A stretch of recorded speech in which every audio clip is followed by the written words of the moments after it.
Soumya rape and murder case. Now remember, contempt proceedings were initiated against Markanday Katzu, but now he's offered an apology. Let's hear it from Meenakshi, who's tracking all the details for us. Yes, Meenakshi. Well, Afrida, this was a one-of-its-kind case when the Supreme Court on an earlier occasion summoned one of its own former retired Supreme Court judges. In this particular instance, Markanday Katzu, like you rightly pointed out, he had come in for the Supreme Court heat for his comments criticizing the Supreme Court judgment. And at that point in time, the Supreme Court had made an observation that the judgment wasn't criticized merely on the merits of the judgment, but some of the criticism bordered on personal remarks of the judges, which Markanday Katzu had indulged in. And therefore, that point in the time, the Supreme Court went on to summon Markanday Katzu to make an appearance before the Apex Court, which he did. Again, our viewers will recall, he kicked up a storm in that hearing before the Apex Court, and subsequent to that, the Supreme Court went ahead and initiated contempt proceedings. But today, those proceedings have been closed, subsequent to Markanday Katzu rendering an unconditional apology for his scathing criticism and also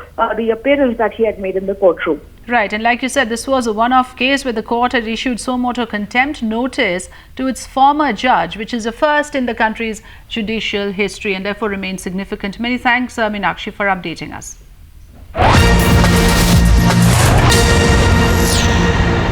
In more breaking news, is a truce on the cards then in the Yadav Parivar. Akhilesh met Shivpal and Mulayam earlier today. Now Mulayam Singh will address a news conference at 4 p.m. Let's go across to Amir Haq, who has all the details. Amir, any inside information on what we should expect from Mulayam Singh Yadav? Has there been a compromise formula? The last we spoke, you were telling me that Akhilesh Yadav has an advantage. He has greater bargaining power, especially with all those affidavits coming in. So what exactly do we know so far?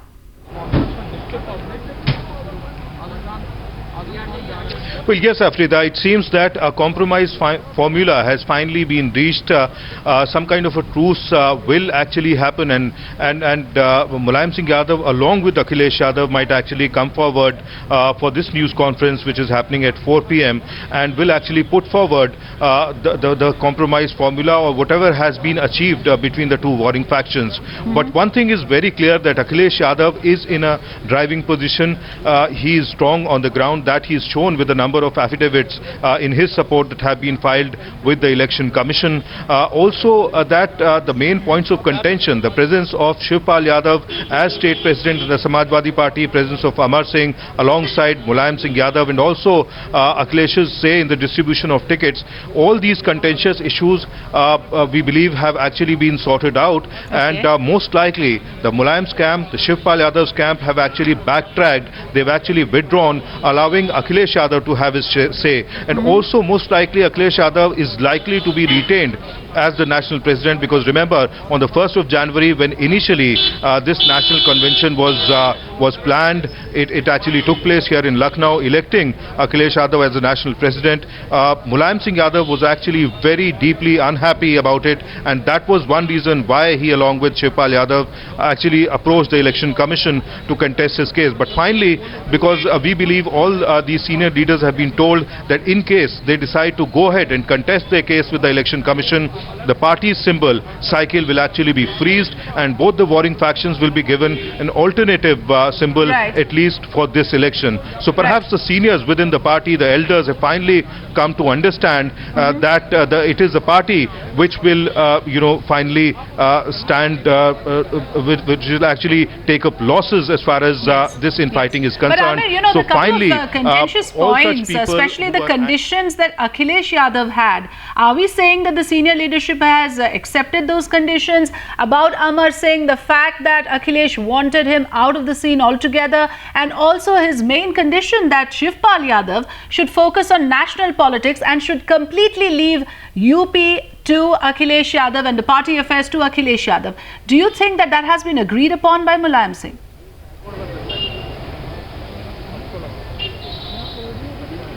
Well, that's what we are given to understand, that the senior leadership within the party has finally relented, allowing Akhilesh to have his say, because clearly on the ground he has the numbers, he's shown his strength even around the time that National Convention was convened, and also even after that, when the two warring factions approached the Election Commission, Akhilesh Yadav clearly has the numbers, he's given them in the form of affidavits. He has signed affidavits from about 212 MLAs, about 56 MLCs and 15 of the 24 MPs which Samajwadi Party has in the parliament. So clearly, with all the figures being on Akhilesh's side, he's clearly on the stronger side, and that is something that the senior leadership within the party, including leaders like Mulayam and Shivpal, have actually finally acknowledged, and this is what most likely will come out of the press conference that happens at 4 p.m. This evening. Right. So basically what you're telling us is that the numbers have worked in favor of Akhilesh Yadav. So are we to understand, Amir, that actually if you look at it, Mulayam Singh and Shivpal Yadav had no choice but to bend before Akhilesh and the kind of conditions that he put out?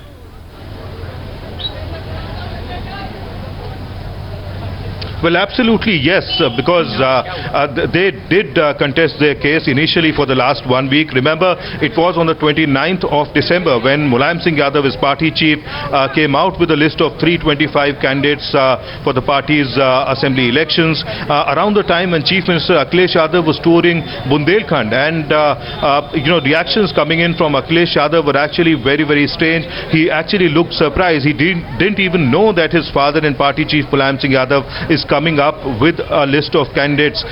So clearly, by the time it was late evening, he actually came forward with his own list of 235 candidates, which clearly created a flutter within the party, but also political circles here in UP. From then on till now, for the last 1 week, both the warring factions have had a number of meetings, but clearly their differences were not getting anywhere close to be resolved. But finally, over the last 2-3 days, all such senior leaders who were initially against Akhilesh Yadav and the way he was elected as national president seem to have relented. The very fact that Shivpal Yadav, senior leader within the party, and Akhilesh Yadav's uncle today went to his official residence and spoke to him for about 20 minutes, half an hour, it clearly suggests that he's also relented, and he's finally agreeing to all such conditions that were laid down by Akhilesh Yadav's camp. Right, although Ram Gopal Yadav as a big supporter of Right. Yeah, please complete that point. I said, another point of contention will remain in the form of Ram Gopal Yadav, because clearly he's one person who's stood solidly behind Akhilesh Yadav and has been contesting his case in the Election Commission. So we'll still have to wait for the news conference to happen to know exactly what are the conditions that senior leadership within the party are agreeing to, and whether there are still points of contention between the two warring factions. All right. So far some clarity, at least in terms of the fact that Akhilesh has an advantage, but we are waiting for a formal announcement on whether a truce has been reached between the warring factions. Many thanks, Amir, for updating us. 2017 fight with an eye on 2019.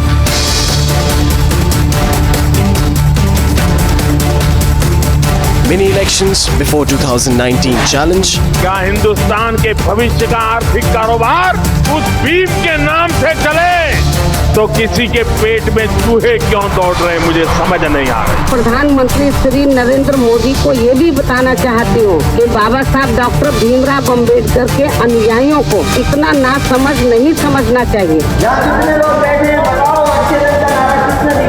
दो दलों के बीच में राजनीति हम समझ सकते हैं, लेकिन राज्य की जनता के साथ राजनीति नहीं होनी चाहिए।